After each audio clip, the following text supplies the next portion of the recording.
Hello students, welcome to Radian Learning. मेरा नाम है समरेश श्रीवास्तव और मैं हूं आपका जीएस एजुकेटर। आज मैं आपके लिए एक और बहुत बढ़िया वीडियो लेके आया हूं जो कि इंडियन कॉन्स्टिट्यूशन का एक इंपॉर्टेंट टॉपिक है। वो है different sources of Indian constitution. आपके जितने भी वनडे एग्जाम्स होते हैं, चाहे वो एसएससी हो, रेलवे हो, DSSB, एफकैट, सीडीएस, सीपीएफ, जितने भी एग्जाम्स होते हैं उनके अंदर ये टॉपिक बहुत महत्वपूर्ण रहता है। यहां से आपके आने के क्वेश्चन काफी चांसेस बनते हैं और कई बार प्रीवियस ईयर आप देखोगे तो क्वेश्चंस आए भी हैं। हम एक ऑलरेडी लेक्चर ले चुके हैं, framing of the Indian constitution. उसमें भी मैंने सिर्फ इंपॉर्टेंट पॉइंट्स आपको बताए हैं। इसमें भी याद करने लायक चीजें बताऊंगा मैं। और ऐसा नहीं है सिर्फ हम इस टॉपिक को कवर करेंगे, इसके अंदर जितनी भी चीजें हम पढ़ेंगे उनको हम प्रॉपर एनालाइज करेंगे और देखेंगे इससे आर्टिकल कौन सा रिलेटेड है। तो ये एक तरीके से रिवीजन लेक्चर भी आपके लिए साबित होगा। आप बस इस लेक्चर से जुड़ के रहेंगे। अगर इस तरह की और वीडियोस चाहिए तो नीचे सब्सक्राइब कर देना, बेल आइकन दबा देना। और अगर ये लेक्चर आपको अच्छा लगता है, बीच में आपको जब भी टाइम लगता है, एक बार शेयर जरूर कर देना, ये आपका काम है। ठीक है, तो अब आते हैं अपने मेन लेक्चर पे। तो पहला देख लेते हैं। पहले ये समझ लीजिए कि देखिए, इंडियन कॉन्स्टिट्यूशन दुनिया का सबसे लेंथीएस्ट कॉन्स्टिट्यूशन है। और ये बना कैसे है इतना लेंथीएस्ट कॉन्स्टिट्यूशन? जब हमारा संविधान बनके तैयार हुआ था, कॉन्स्टिट्यूएंट असेंबली ने बनाया था। ये सारा टॉपिक मैं आपको पहले करा चुका हूं। 395 आर्टिकल्स, 22 पार्ट्स, 8 शेड्यूल्स। तो इसके अंदर जो सोर्सेस थे ना, हमने दुनिया के अलग अलग जगहों से ये चीजें अलग अलग कंट्रीज से लेकर के अपने कॉन्स्टिट्यूशन में डाली हैं। तो अब क्वेश्चन ऐसा बनता है कि कोई प्रोविजन आपको दे देगा, जैसे इंडिपेंडेंस ऑफ जुडिशरी, ये हमने कहां से लिया है? तो इस तरह के जैसे क्वेश्चन हो गए, प्रियम्बल हमने कहां से लिया है, रूल ऑफ लॉ कहां से लिया है, इस टाइप के क्वेश्चन पेपर में आते हैं। वो सब तो मैं आपको कराऊंगा, साथ में हर प्रोविजन का मैं डिटेल्ड मतलब भी आपको समझाऊंगा। तो काफी बेनिफिशियल होगा आपके लिए लेक्चर, अगर आप ढंग से जुड़ के रहते हो तो पहले शुरू कर देते हैं। देखो, गवर्नमेंट, आपने क्या करना है, अपने कॉपी पेन लेके बैठना है, अपने नोट्स खुद बनाओ। मैं भी आपको प्री प्रिंटेड मटेरियल इसलिए नहीं दे रहा, साथ साथ लिखवा रहा हूं ताकि आपके दिमाग में ये चीजें छपती चली जाए। बिल्कुल। तो गवर्नमेंट ऑफ इंडिया एक्ट हमारे संविधान के अंदर सबसे ज्यादा महत्वपूर्ण माना जाता है। यहां से हमने बहुत सारी चीजें ली हैं अपने कॉन्स्टिट्यूशन में, इसलिए इसे ब्लूप्रिंट, पेपर में कई बार क्वेश्चन आए, ब्लूप्रिंट ऑफ इंडियन कॉन्स्टिट्यूशन, इसे ये भी कहा जाता है। ब्लूप्रिंट ऑफ इंडियन कॉन्स्टिट्यूशन कहा जाता है गवर्नमेंट ऑफ इंडिया एक्ट को। ब्रिटिशर्स के रहते हुए हमारे यहाँ पे कई सारी एक्ट्स आई थी, उनमें से कुछ चीजें लेके, मतलब ज्यादा प्रभाव देखा जाए तो गवर्नमेंट ऑफ इंडिया एक्ट का है हमारे कॉन्स्टिट्यूशन के ऊपर। दूसरी चीज यहां से क्या ली गई थी, लिया गया था ऑफिस ऑफ गवर्नर। यहां पे जगह छोटी पड़ेगी, दूसरी स्लाइड ले लेते हैं, उस पर लिखेंगे। ठीक है, आप इधर आ जाओ। अभी देखो, गवर्नमेंट ऑफ इंडिया एक्ट लिख रहे थे हम, ये 1935 की है एक्ट। यहां से हमने क्या क्या किया है, पहली चीज तो इसे ब्लूप्रिंट बोला जाता था ऑफ इंडियन कॉन्स्टिट्यूशन। दूसरा हमने यहां से लिया है फेडरल सिस्टम। अभी सारे पॉइंट हम डिटेल में पढ़ेंगे, फेडरल सिस्टम। तीसरा ऑफिस ऑफ गवर्नर। जो बच्चे पॉलिटी में नए हैं उनको भी ये लेक्चर समझ में आएगा, भी एक एक चीज समझाऊंगा मैं। ऑफिस ऑफ गवर्नर, और एक हमने क्या लिया है, फेडरल सिस्टम हो गया, office of governor, emergency powers.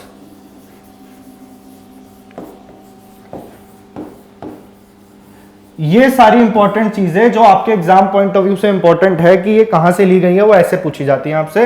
Paper में क्वेश्चन बनता है, ब्लूप्रिंट ऑफ इंडियन कॉन्स्टिट्यूशन किसे कहा जाता है? तो आपका आंसर बन जाएगा गवर्नमेंट ऑफ इंडिया एक्ट 1935।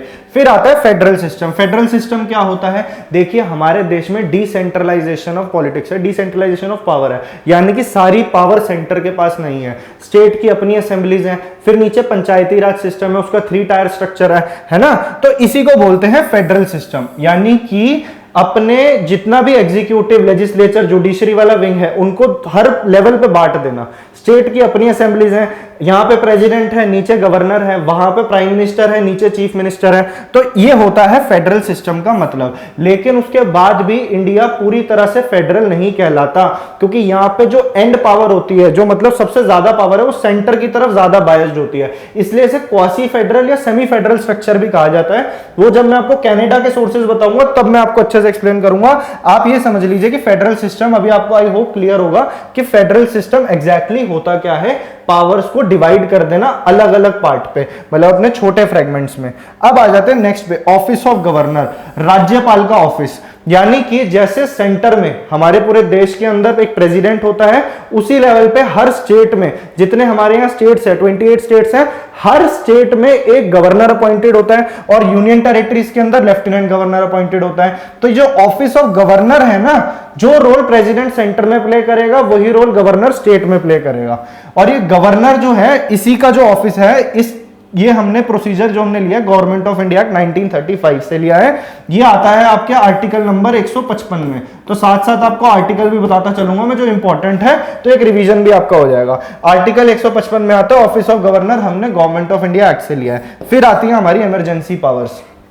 देखिए हमारे देश में 3 तरह की इमरजेंसी लगती हैं, ये आप ऐसे लिख लो, 352, 356 एंड 360। इसमें 4 का गैप, इसमें 4 का गैप, तो ऐसे आर्टिकल याद करना आसान हो जाएगा। ये वाली होती है नेशनल इमरजेंसी। अब ये अपने आप में डिटेल टॉपिक हो जाएगा, मैं आपको ऊपर से भी बता रहा हूं, आगे मैं ये टॉपिक भी आपको अच्छे से कवर करवाऊंगा। ये होती है स्टेट इमरजेंसी और ये होती है फाइनेंशियल इमरजेंसी। ये होती है फाइनेंशियल इमरजेंसी। तो ये इमरजेंसी जो हमारे देश में 3 टाइप की होती हैं, ये हमारे संविधान में कहां से ली गई हैं? ये ली गई हैं गवर्नमेंट ऑफ इंडिया एक्ट 1935 से। ठीक है, नेशनल इमरजेंसी आज तक हमारे देश में 3 बार लगी है, स्टेट इमरजेंसी सैकड़ों बार लग चुकी है, और जो फाइनेंशियल इमरजेंसी है 1 बार भी नहीं लगी। ठीक है, तो ये आपको आई होप क्लियर होगा। गवर्नमेंट ऑफ इंडिया एक्ट का ये पूरा लेखा जोखा है जो आपके एग्जाम में पूछ सकता है, आई होप क्लियर होगा। अब चलते हैं अपने नेक्स्ट सोर्स पे। तो नेक्स्ट पे आ जाते हैं। नेक्स्ट हम देख लेते हैं ब्रिटेन। देखो ब्रिटेन से बहुत सारे सवाल बनते हैं, मैं सारे एक एक करके आपको लिखवा देता हूं कि ब्रिटेन से हमने क्या क्या लिया है। पहली चीज, ब्रिटेन से हमने जितना भी, देखो अब ब्रिटेन ने हमारे ऊपर इतने साल तक राज किया, तो जितना भी लॉ मेकिंग प्रोसीजर है लेजिस्लेचर से रिलेटेड है, जहां भी आपको वर्ड दिख गया लॉ, लेजिस्लेचर, इस टाइप के प्रोविजंस जितने भी हैं हमारे संविधान में हमने ब्रिटेन से लिया। तो एक ट्रिक की तरह से भी आप इसे समझ सकते हो। तो पहला ले लीजिए लॉ मेकिंग प्रोसीजर्स, कि किस तरह से हमारे देश में कानून बनेंगे, उसके लिए पार्लियामेंट में जो भी फंक्शनिंग होगी वो हमने यहां से सीखी है, लॉ मेकिंग प्रोसीजर। दूसरा आ जाते हैं रूल ऑफ लॉ, कानून का राज, ये भी लॉ से रिलेटेड है, ब्रिटेन पे पहुंच जाओ। फिर आ जाते हैं हम बाई कैमरल लेजिस्लेचर, ये भी लेजिस्लेचर से रिलेटेड। अभी बता दो बाई कैमरल क्या होता है? बाई कैमरल लेजिस्लेचर यानी कि 2 सदनीय। अभी मैं पहले सारे लिख रहा हूं, उसके बाद में मैं आपको सबका मतलब बता दूंगा। बाई कैमरल लेजिस्लेचर हो गया। इसके बाद में सिंगल सिटीजनशिप, हमारे यहाँ पे सिंगल सिटीजनशिप होती है ना, डुअल नहीं होती, डुअल अमेरिका में चलती है, सिंगल सिटीजनशिप। इसके बाद में office of CAG, controller and auditor general. अब देखते हैं, देखिए जो लॉ मेकिंग प्रोसीजर्स है, लॉ लेजिस्लेचर, ये 3 जितने भी आपको दिख जाएंगे प्रोविजंस लॉ से रिलेटेड या लेजिस्लेचर से रिलेटेड, यहीं पे कानून बनते हैं लेजिस्लेचर में। तो जितने भी इससे रिलेटेड प्रोविजंस होंगे, आप आंख बंद करके लगाया ना ब्रिटेन, कि हमने लिए हैं ये ब्रिटेन से। हमारे यहाँ पे 3 विंग्स होते हैं ना गवर्नमेंट के, executive, legislature and judiciary. Judiciary अपने आप में इंडिपेंडेंट है, लेजिस्लेचर अपने आप में अलग विंग है। तो उस तरीके से जो लेजिस्लेचर है जितना भी है वो ब्रिटेन से लिया गया। सिंगल सिटीजनशिप, देखिए इंडिया में सिंगल सिटीजनशिप है। जैसे कि अगर मैं दिल्ली में रहता हूं तो ऐसा तो नहीं है ना कि मेरी सिटीजनशिप जो है वो दिल्ली की अलग है और मैं इंडियन भी हूं और दिल्ली का भी हूं, ऐसा नहीं है। मैं प्रॉपर, हम लोग कहीं से भी हो, आप MP से हो, झारखंड से हो, हम सब इंडियन हैं, हमारी सिंगल सिटीजनशिप है। तो यही होती है सिंगल सिटीजनशिप। ये USA में डुअल सिटीजनशिप चल जाती है। यहां है ऑफिस ऑफ CAG। CAG होता है controller and auditor general. CAG का काम क्या होता है? बड़े बड़े ऑडिट करना, जो घोटाले पकड़ते हैं ना, जैसे 2G घोटाला, कोल घोटाला, इस तरह का ऑडिट करने का काम CAG होता है। इसे प्रेसिडेंट अपॉइंट करता है और ये अपनी रिपोर्ट पार्लियामेंट में पेश करता है। ये हो गया आपका CAG। अभी हमारे करंट CAG कौन है ये भी लिख लीजिए आप, ये भी आपका क्वेश्चन कवर हो जाएगा। GC मुर्मू, गिरीश चंद्र मुर्मू। और ये कौन से नंबर के CAG है? ये 14 CAG है हमारे।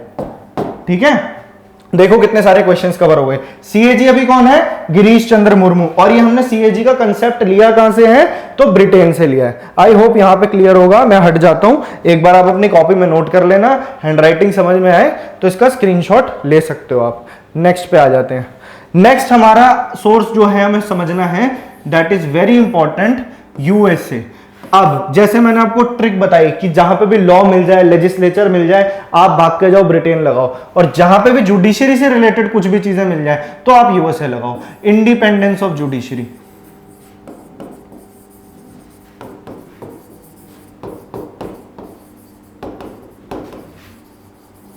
नेक्स्ट पे आ जाते हैं। ये आएगा आपका जुडिशियल रिव्यू।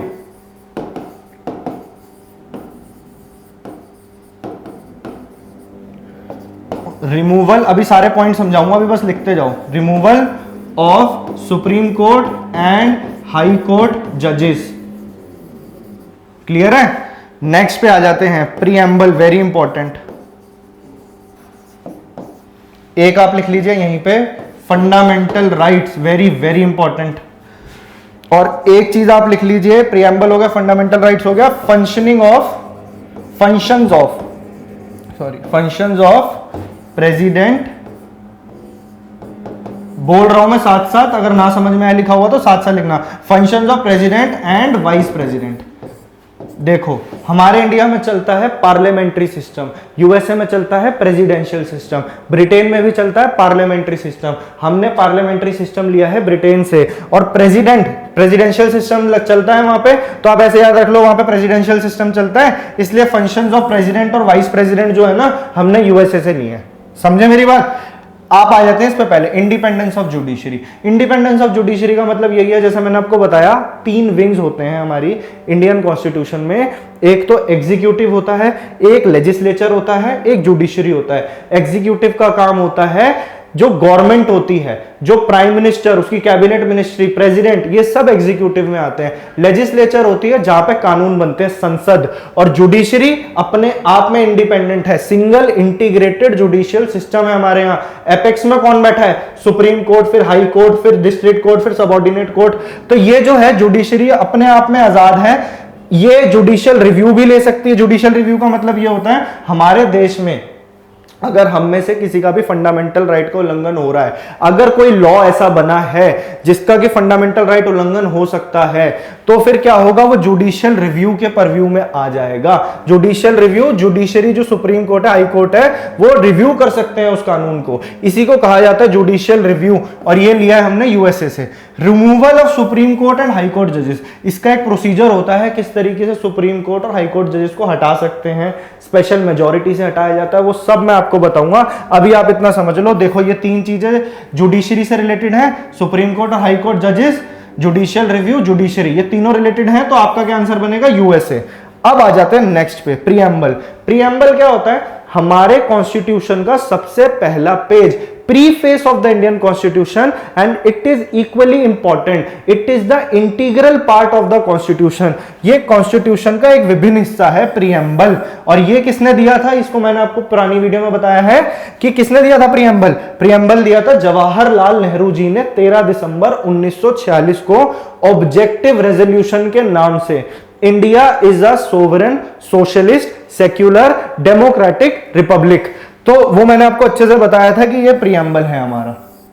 ठीक है, वीडियो का लिंक इधर है, आप चेक कर सकते हो, जाके आराम से देखो वीडियो, एंजॉय करो और शेयर जरूर करना, ये आपकी ड्यूटी है। नेक्स्ट आ जाता है fundamental rights, very very important. देखो प्रीएम्बल और फंडामेंटल राइट्स हमने दोनों यूएसए से लिया है। फंडामेंटल राइट्स के लिए 2-3 चीजें जो एग्जाम में डायरेक्टली पूछ ली जाती हैं। अभी फंडामेंटल राइट में नेक्स्ट स्लाइड पे आपको थोड़ा बहुत बता दूंगा, अभी पहले समझ लो। देखो ये तो इसमें क्या समझाना है, function of president and vice president. हमारे यहाँ पे जो भी प्रेसिडेंट के फंक्शन है, चाहे वो लेजिस्लेटिव फंक्शन हो, चाहे वो जुडिशियल फंक्शन हो, प्रेसिडेंट के क्या क्या फंक्शंस होते हैं, वो सब हमने यूएसए से लिए हैं। फंडामेंटल राइट्स के बारे में एक बार मैं हट जाता हूं, ये सारी चीजें आप वीडियो पॉज करके लिख सकते हो। नेक्स्ट स्लाइड पे आ जाते हैं। फंडामेंटल राइट्स बताया ना मैंने, अमेरिका से लिए हैं फंडामेंटल राइट्स। पेपर में ऐसे सवाल बनता है कि ये कौन से पार्ट में आता है, तो ये आता है पार्ट 3 में। ठीक है, इसके लिए आर्टिकल कहां से कहां तक है? 12 से 35। हमारे यहां पे कितने फंडामेंटल राइट्स हैं? 6 फंडामेंटल राइट्स हैं। सबसे पहला है राइट टू इक्वालिटी। इसके लिए सेपरेट लेक्चर्स आएंगे, टेंशन मत लेना। लेकिन अभी जो बच्चे रिवाइज भी करना चाहते हैं तो इसके थ्रू, इसलिए मैं ऊपर ऊपर से सारी बातें बता रहा हूं। एक है राइट टू फ्रीडम, शॉर्ट में लिख रहा हूं, बोल रहा हूं, लिखते रहना। Right to freedom.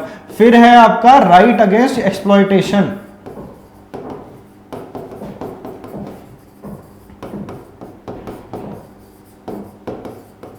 फिर है आपका राइट अगेंस्ट एक्सप्लॉयटेशन हो गया, right to freedom of religion, secularism.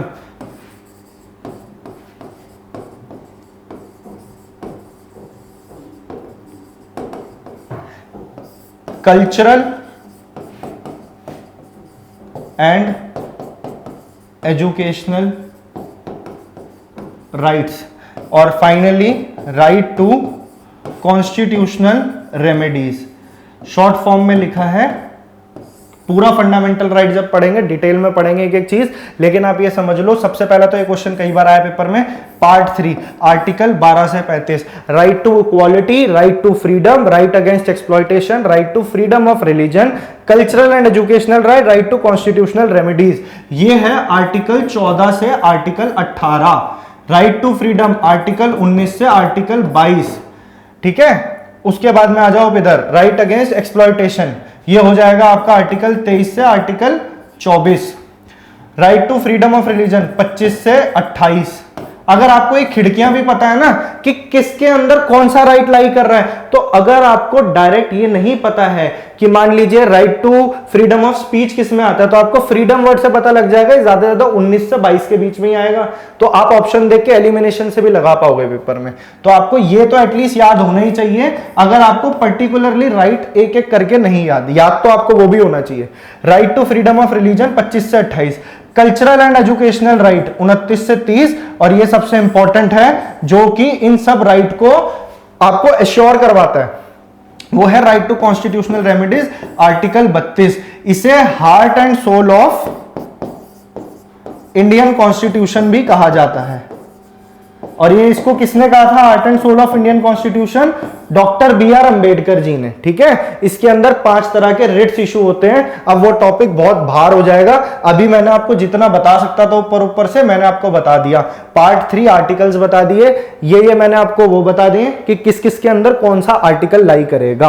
अब आपका मैंने यूएसए खत्म करवा दिया है। अब चलते हैं अपनी नेक्स्ट इंपॉर्टेंट कंट्री पे, जो हमारा सोर्स बना इंडियन कॉन्स्टिट्यूशन के अंदर। क्या लिया गया वहां से? VMR constitution of Germany. ये हमने जर्मनी से क्या लिया? जर्मनी से हमने लिया suspension of fundamental rights during emergency. अब हमारे यहां पे जब भी इमरजेंसी लगती है, नेशनल इमरजेंसी, तो वहां पे एक प्रावधान है कि आपके सारे फंडामेंटल राइट्स को खत्म कर दिया जाएगा। तो ये जो चीज है suspension of fundamental rights in case of emergency, during emergency, ये हमने लिया है जर्मनी के कॉन्स्टिट्यूशन से। तो ये फंडामेंटल राइट्स तो सारे खत्म हो जाते हैं, खारिज हो सकते हैं, लेकिन 2 ऐसे फंडामेंटल राइट है जो आप इमरजेंसी में भी खारिज नहीं कर सकते। वो है आर्टिकल 20, आर्टिकल 21। आर्टिकल 21 है right to life and personal liberty, और आर्टिकल 20 है आपका प्रोटेक्शन, इसको गलत लिख दिया, राइट, इसको लिखेंगे ऐसे, प्रोटेक्शन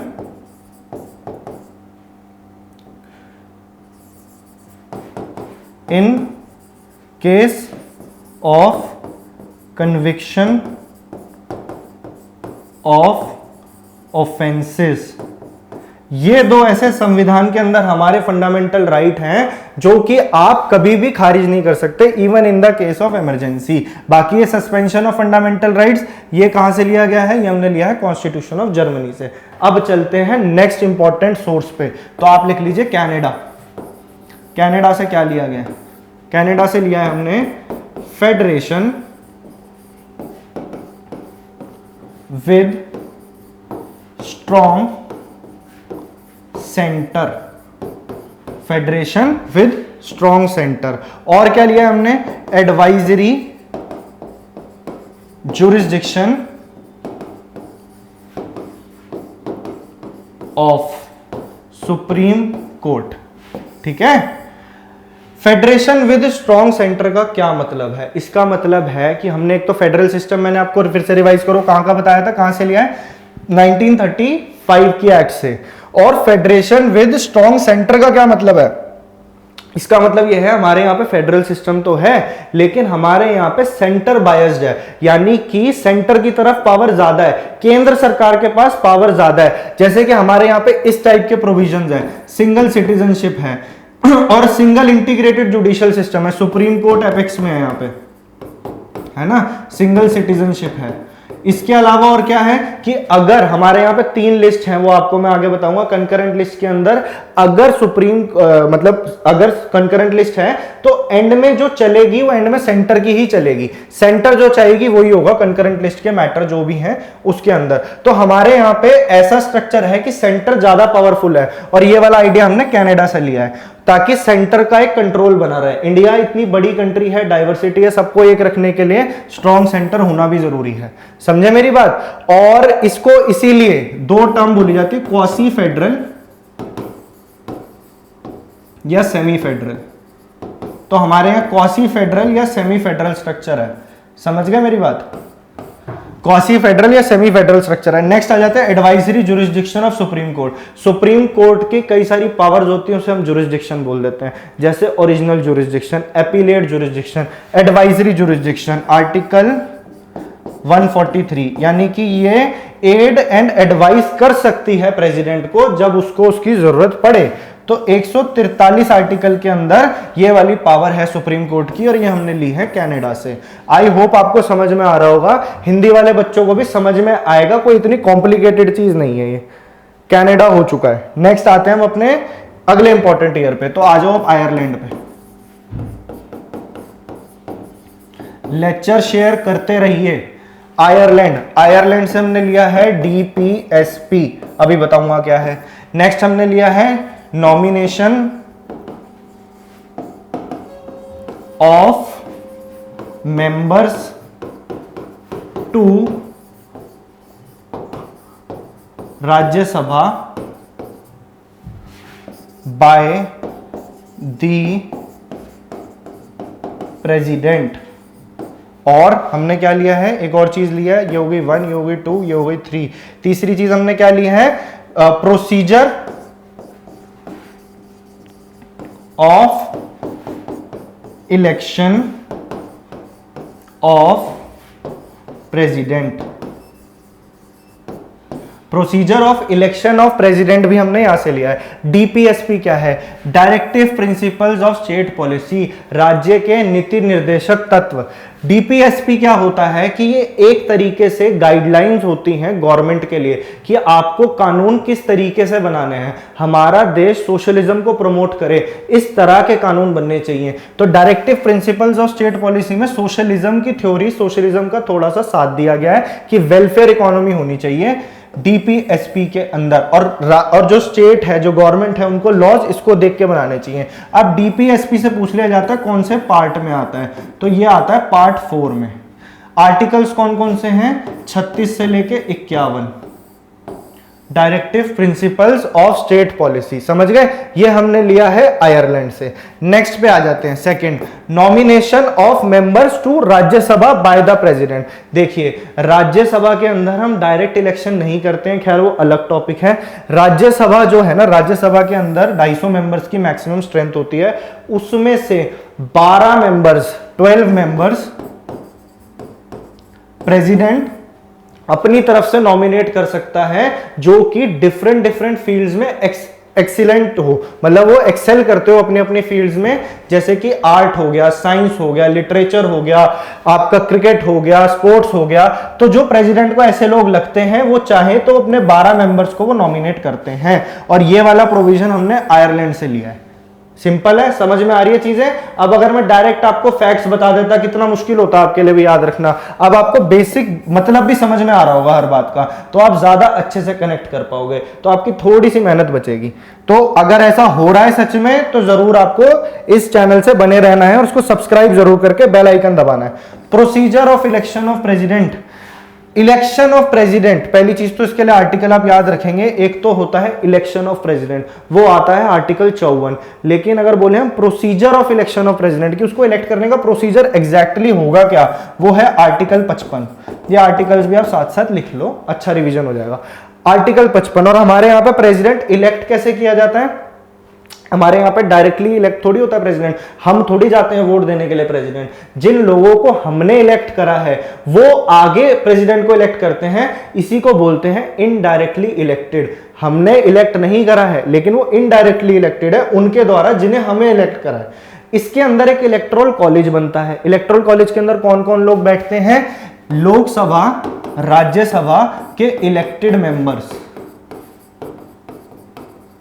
ये मैं बता रहा हूं प्रेसिडेंट को इलेक्ट करने के लिए कौन कौन एलिजिबल होता है, कौन कौन से मेंबर्स होते हैं, और बाकी जो स्टेट की लेजिस्लेटिव असेंबलीज होती हैं उनके भी इलेक्टेड मेंबर्स। ये लोग मिलके प्रेसिडेंट का प्रोपोर्शनल रिप्रेजेंटेशन सिस्टम से इलेक्शन करते हैं। वो डिटेल में मैं आपको आगे बताऊंगा। ये इलेक्टेड मेंबर्स कौन से हैं, देखो इसके अंदर वो मेंबर्स नहीं आएंगे, कौन से मेंबर, ये वाले मेंबर नहीं आएंगे। और इससे पहले 2 एंग्लो इंडियन कम्युनिटी के होते थे लोकसभा में, वो भी नहीं आते। और उसके बाद में लेजिस्लेटिव असेंबली के भी सिर्फ इलेक्टेड मेंबर्स ही बैठेंगे प्रेसिडेंट को चुनने के लिए। तो ये हो गया आपका लेखा जोखा आयरलैंड का। आयरलैंड के बारे में मैंने आई होप आपको काफी चीजें बता दी हैं। ये कंट्री बहुत इंपॉर्टेंट है, आपके पेपर में कई बार पूछी जाती है, समझ गए। नेक्स्ट अपने इंपॉर्टेंट सोर्स पे चलते हैं। आयरलैंड हमने कर लिया, कनाडा हमने कर लिया, अब क्या बचा हमारे पास, एक बार ऑस्ट्रेलिया को देख लेते हैं, हर जगह घूम के आएंगे ना। ऑस्ट्रेलिया, वर्ल्ड टूर हो रहा है आपका बैठे बैठे। ऑस्ट्रेलिया से हमने लिया है कंकरेंट लिस्ट। कंकरेंट लिस्ट हमने लिया है ऑस्ट्रेलिया से। अब ये कंकरेंट लिस्ट क्या है, देखिए हमारे यहाँ पे 12 शेड्यूल्स हैं, उसमें से जो 7th शेड्यूल है उसके अंदर 3 लिस्ट दे रखी हैं। उसमें से एक है यूनियन लिस्ट, एक है स्टेट लिस्ट और एक है कंकरेंट लिस्ट। अब ये लिस्ट क्या है, यानी कि इस लिस्ट में जो जो चीजें आएंगी, जो जो सब्जेक्ट्स आएंगे, उसके ऊपर जितने भी लॉज बनेंगे वो यूनियन ही बना सकता है। सेंटर पावर, जो सेंटर में बैठी, जो पार्लियामेंट में बैठी है, वो ही उनके ऊपर लॉज बना सकते हैं। आप समझ गए होंगे, आप स्टेट के अंदर कौन कौन से सब्जेक्ट्स आएंगे जिसपे स्टेट गवर्नमेंट लॉज बना सकती है, और कंकरेंट के अंदर जिसमें मिक्स दोनों के पास पावर होती है, यूनियन में या स्टेट में, समझे। यूनियन और स्टेट दोनों मिलके इस पे लॉ बनाते हैं, लेकिन एंड में अगर यूनियन ने कोई बात बोली है तो वो स्टेट की वैल्यू से ज्यादा रखेगी। यूनियन मतलब ज्यादा डोमिनेंट है ना यहाँ पे। तो ये भी एक तरीका है बताने का कि हमारे यहाँ पे सेमी फेडरल स्ट्रक्चर है। इनिशियली जब संविधान बना था तब इस लिस्ट के अंदर 97 सब्जेक्ट्स थे, इसमें 67 थे और इसमें 47 थे। ये 7 याद रख लो, 9, 6 और 4 लगा देना, समझ गए। 9, 6 और 4, 97, 67, 47। आई होप आपको यहां तक क्लियर होगा। कंकरेंट लिस्ट भी हमारा खत्म होता है, 7th शेड्यूल में आता है। और हमने कहां से लिया है, हमने ले लिया है इसको ऑस्ट्रेलिया से। अब क्या रह गया, अब फ्रांस घूमते हैं। चलो फ्रांस के बारे में देख लेते हैं। फ्रेंच कॉन्स्टिट्यूशन से हमने क्या लिया है,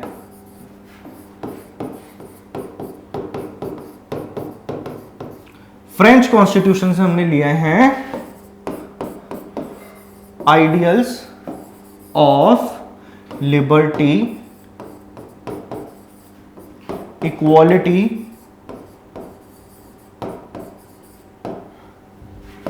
एंड फ्रेटर्निटी। और क्या लिया है, रिपब्लिकन सिस्टम। इनका मतलब क्या है, देखो ये जो फीलिंग है, ये जो प्रिंसिपल्स हैं लिबर्टी, इक्वालिटी और फ्रेटर्निटी के, ये निकल के आए थे फ्रेंच रेवोल्यूशन में। अगर आपने 9th क्लास की हिस्ट्री की बुक पढ़ी हो तो उसके अंदर पूरा चैप्टर था फ्रेंच रेवोल्यूशन पे। तो ये सारे जो आइडियाज थे, ये आइडियल्स थे, ये सब हमने अपने कॉन्स्टिट्यूशन में फ्रेंच रेवोल्यूशन से, फ्रेंच कॉन्स्टिट्यूशन से लिए हैं, ठीक है। रिपब्लिकन सिस्टम के बाद मतलब क्या होता है, प्रियम्बल में भी लिखा है कि India is a republic. Republic का मतलब क्या होता है कि यहाँ पे जो टॉप मोस्ट हेड होगा ना, चाहे वो नॉमिनल हेड हो, तो अभी यहाँ पे कौन है, प्रेसिडेंट है। ऑल्दो पावर जो है वो एग्जैक्टली प्राइम मिनिस्टर के पास रहती है, लेकिन प्रेसिडेंट नॉमिनल हेड तो है। अब ये जो हेड है हमारे यहाँ, ये हेड भी इलेक्टेड होता है, ये ऐसा नहीं है, ये हेरिडिटरी नहीं होता। जैसे यूके, अगर हम पूछे यूके रिपब्लिक है, रिपब्लिकन है या नहीं है, नहीं है, वहां पे रानी होती है ना, क्वीन रहती है वहां पे, लेकिन यहाँ पे ऐसा नहीं है। यहाँ पे जो प्रेसिडेंट है उसे भी इलेक्ट किया जाता है। अभी बताया था उनका प्रोसीजर, और वो प्रोसीजर हमने कहां से लिया है, आयरलैंड से लिया है। आई होप आप चीजें कनेक्ट कर पा रहे होंगे। रिपब्लिकन सिस्टम भी हमारा खत्म होता है, हमने फ्रेंच कॉन्स्टिट्यूशन से उठा लिया। अब क्या रह गया, हमने ऑस्ट्रेलिया कर लिया, कनाडा कर लिया, आयरलैंड कर लिया, सब कुछ हो गया। अब एक और रह गया आपका यूएसएसआर। यहां से हमने क्या लिया है, बहुत इंपॉर्टेंट चीज, फंडामेंटल ड्यूटीज। फंडामेंटल ड्यूटीज नहीं, और फंडामेंटल राइट्स हमने कहां से लिए थे, फंडामेंटल राइट्स हमने लिए थे अमेरिका से, यूएसए से, और directive principles of state policy Ireland से। ऐसे रिवाइज करते रहा करो अपने आप, तभी बढ़ोगे, तभी आपको रिवीजन, इसका कोई तोड़ नहीं है, सिर्फ रिवीजन है। आप जितना रिवाइज करोगे उतना आपके दिमाग में चीजें पक्की होती जाएंगी, और एग्जाम में आप क्वेश्चन देखते ही लगाए होगे। यूएसएसआर से हमने लिया फंडामेंटल ड्यूटीज, और ये हमने कौन से ईयर में लिया, ये इनिशियली हमारे संविधान में नहीं थी, ये एड ऑन हुई है 1976। ये ईयर बड़ा इंपॉर्टेंट है, इसे तो आप याद रख लो अगर आप पॉलिटी पढ़ रहे हो। 42nd अमेंडमेंट, इस वजह से ये बहुत इंपॉर्टेंट है ईयर। क्यों, क्योंकि 42वां जो संशोधन है इसको मिनी कॉन्स्टिट्यूशन भी कहा जाता है, क्योंकि इसके अंदर इतने सारे चेंजेस आए थे कि अपने आप में संविधान बन सकता है इसके ऊपर, मिनी कॉन्स्टिट्यूशन। कितनी फंडामेंटल ड्यूटीज ऐड हुई थी तब, 10, और अब कितनी है, 11। एक जो ड्यूटी है, एजुकेशन हमें प्रोवाइड करनी है 6 से 14 साल के, मतलब एक पेरेंट्स को अपने बच्चों को एजुकेट करना है, ये आपकी फंडामेंटल ड्यूटी है। ये ऐड ऑन करी गई थी 86th अमेंडमेंट